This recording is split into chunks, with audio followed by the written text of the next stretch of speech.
The world population has almost doubled since 1990. With such a large global population, the issue of feeding all of those mouths have left governments and farmers alike scrambling to solve this problem.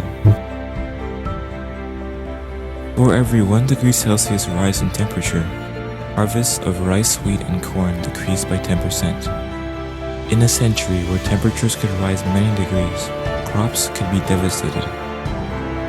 And with a growing number of mouths to feed, that creates a complicated problem.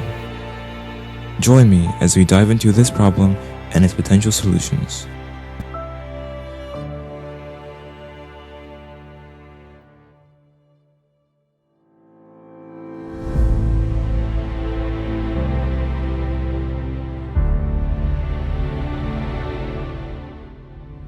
Food is, by its definition, a material consisting essentially of proteins, carbohydrates, and fat used in the body of an organism to sustain growth, repair, and vital processes, and to furnish energy. Based on this definition alone, one can see the profound importance food has to all living things. Food is at the root of all life. Every organism, every person, every pet, every plant relies on food or nutrition in its various forms. For plants, it is nutrients from the ground, and for animals, it is plants as well as other animals. The more organisms there are in the world, the more food is needed to support them. Bearing this in mind, as populations across the world dramatically increase, the food that supports them must also be met with the same increase to match the demand.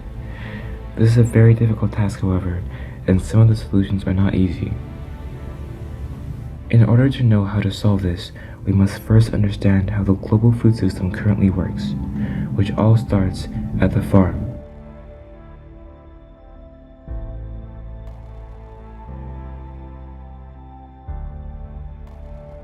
The process of getting food from the farm to the table consists of multiple steps, the first of which is production. Production itself contains many parts, and there are various different technologies that have been developed that help make it easier and faster to produce more food.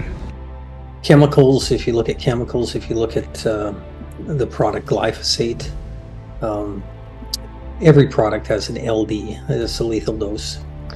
The lethal dose for glyphosate is 640 grams, and the lethal dose for table salt is 340 grams. Water is 7 liters. Everything has a lethal dose, and so the reality is glyphosate is one of the safest products out there. But the problem comes in is where everybody's greedy. It's a human condition, selfishness.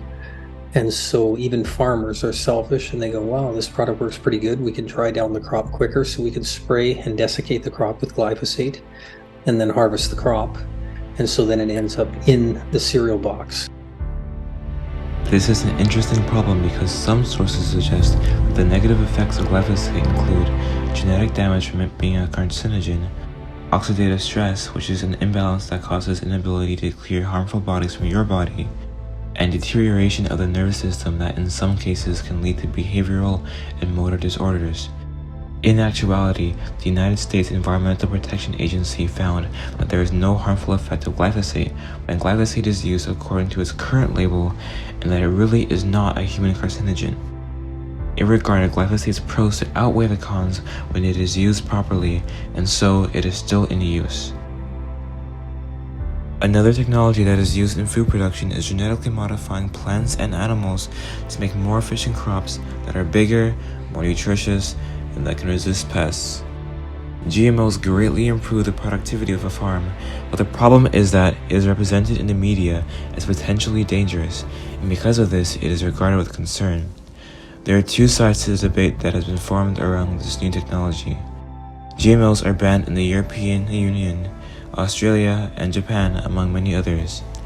One side suggests that GMOs are too new, with no long-term studies to determine the health complications it may cause. The other side states that GMOs create better products and they can resist pests and reduce the use of chemicals on plants and animals. Here's the situation with GMO. GMO means genetically modified organism. Okay, so the reality of GMO is plants were changed, animals were changed in order to become resistant to a pest or give it advantage regarding drought or something like that. It's changed its structure in some way, genetically modified. Glyphosate-resistant soybeans actually, it's a fish gene that actually ended up in a bacteria infecting the soybean plant, and they did it within, I think, 5 or 8 tries. It was just a complete fluke that they got it done. But they put that in the gene to make it resistant to a product called glyphosate, which tremendously improved the yield prior to the 70s or the early 80s. GMO is a tremendous advantage in that next step going forward. If you ingest and eat a GMO plant, it digests in your stomach, and your acids and everything will tear apart what's ever in there, and it'll pick up micronutrients, go into your bloodstream, and it's used as food.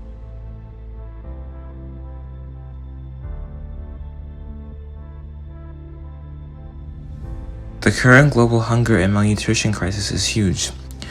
Data provided by the World Food Program estimates from 78 of the countries where it works and where data is available that 333 million and more people are dealing with sharp degrees of food insecurity in 2023. This number has risen dramatically since the COVID-19 pandemic. Governments have a lot to do with this, which introduces a political crisis as a big part of the problem.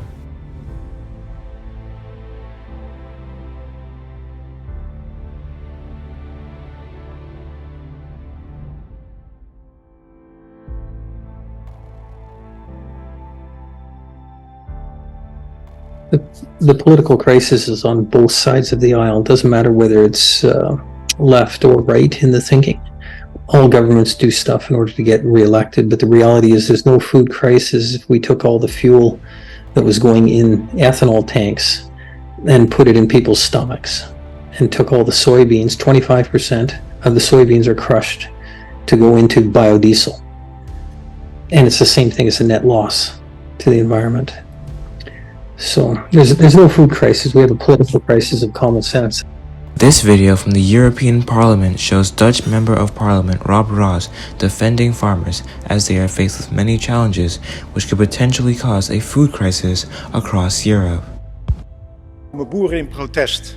De aanleiding verschilt. In Nederland is het stikstof, in Duitsland hogere accijnzen. Maar de reden ligt dieper en is overal hetzelfde.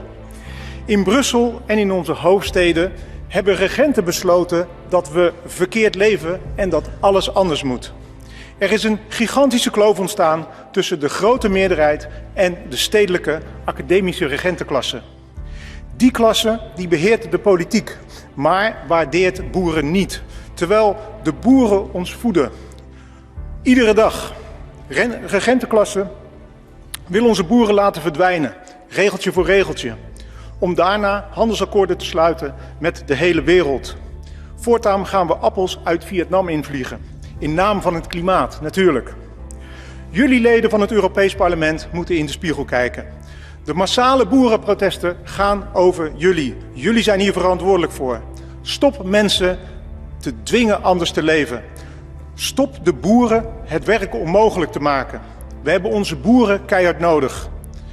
Voedselzekerheid is ook een kwestie van nationale veiligheid. No farmers, no food, no future. Dank u wel.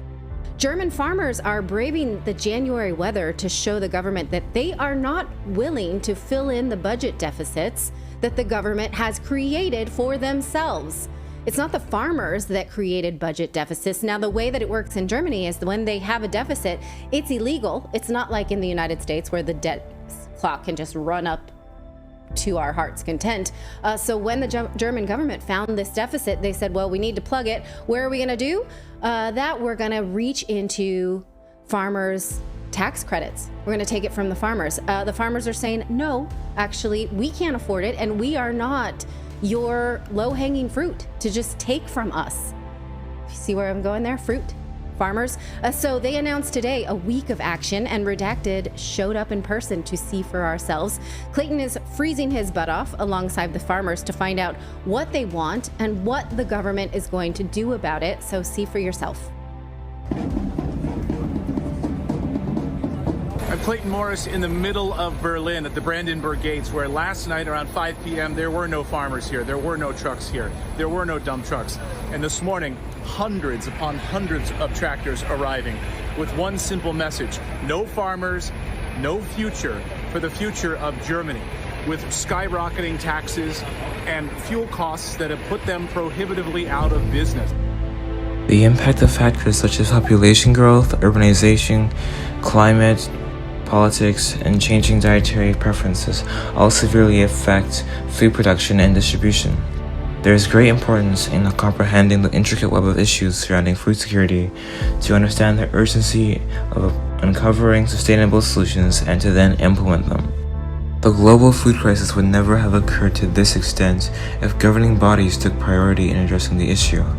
Regarding this, our duty is to hold governments accountable and make our voices heard. In this way, we can get closer to ending the global food crisis and feed Earth.